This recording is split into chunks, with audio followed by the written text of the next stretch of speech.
Alright, so just a quick follow-up video to the second metal detector kit build.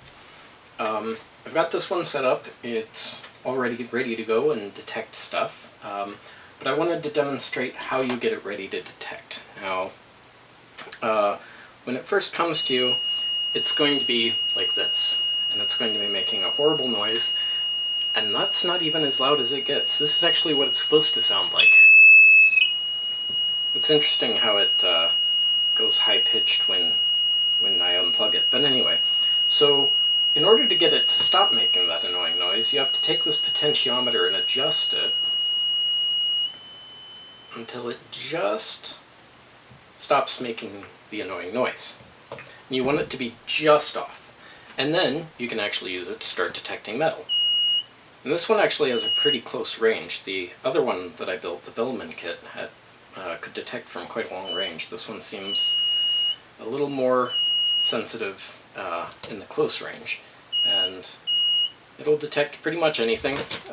Solder, that thing, this thing which is made out of aluminum, it still detects, which I thought was interesting, but I guess it just has to be conductive.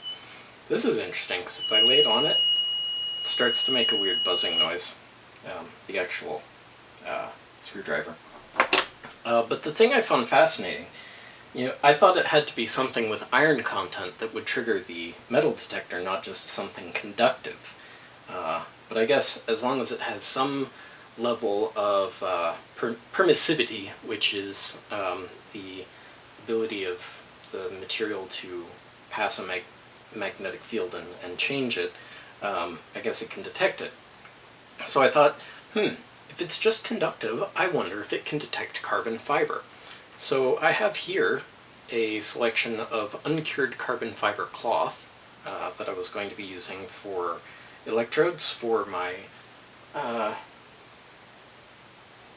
ionizer kit that's still on hold because I haven't been able to find a really practical way to step up our 120 mains voltage up to 240. But check this out.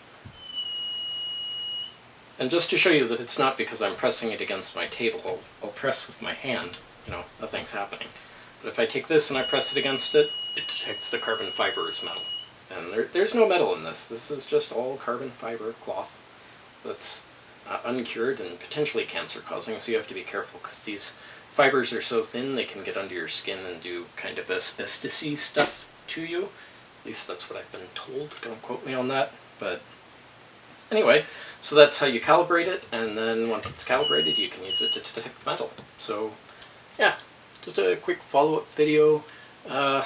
Enjoy, let me know if you built one. I found this one on, I believe it was Banggood, but I don't do business with them anymore because their customer service is atrocious. But you can probably also find them on eBay. So, yeah, there we have it. I won't do my normal outro. You know what to do if you liked the video. Anyway, bye-bye.